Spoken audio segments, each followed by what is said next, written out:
Салам радиосында жаңылыктар.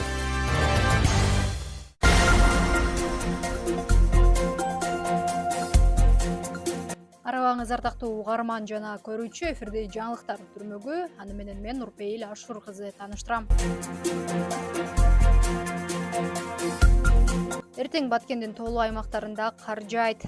Кыргыз гидромет кызматы 30 ноябрь, 1-2 декабрь күндөрү Кыргызстанда абанын температурасы төмөндөп, аба ырайы кескин өзгөрүш күтүлөөрүн эскертүүдө. Бул күндөрү жаан, кар жаайт. Тоо этектеринде жана тоолуу райондордо жолдор тоңголок жана тайгак болуп, тоолуу аймактарда кар күрткүсү күтүлөт. Ал эми 29 ноябрда түнкүсүн жаан-чачын жаабайт. Күндүз Баткен облусунун айрым жерлеринде жаан, тоолуу райондорунда кар жаайт. Калган аймактарда жаан-чачын күтүлбөйт. Тоолуу райондордо жолдор тоңголок жана тайгак болот. Батыштан соккон шамалдын ылдамдыгы секундасына 4-9 метрге жетет.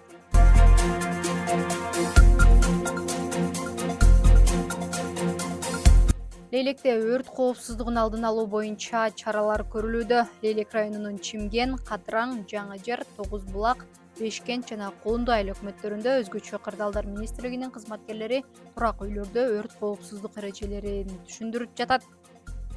Министрликтен билдиришкендей, иш-чара күз-кыш мезгилинде өрт коопсуздугун алдын алуу иштерин уюштуруу жана күчөтүү аракетинде уюштурулган. Мындай коопсуздук эрежелерин түшүндүрүү менен катар элге турак жайды өрттөн жана табигый кырсыктан камсыздандыруу, анын зарылдыгы тууралуу да маалымат берилди.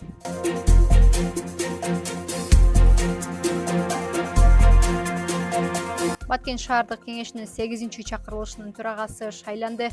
Бүгүн 28 ноябрда Баткен шаардык кеңешинин 8-чакырылышынын депутаттары төраганы жана орун басарларын шайлады. Депутаттар төрагалыкка Эмгек саясий партиясынан депутат болуп келген Алтынбек Ашировду көрсөтүштү.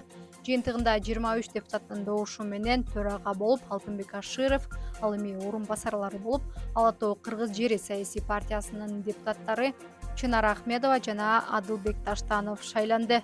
Бүгүн мына баарыбыз депутаттык мандатка ээ болуп отурабыз. Баарыңыздарды чын жүрөгүмдөн куттуктап кетүүгө уруксат этиңиздер.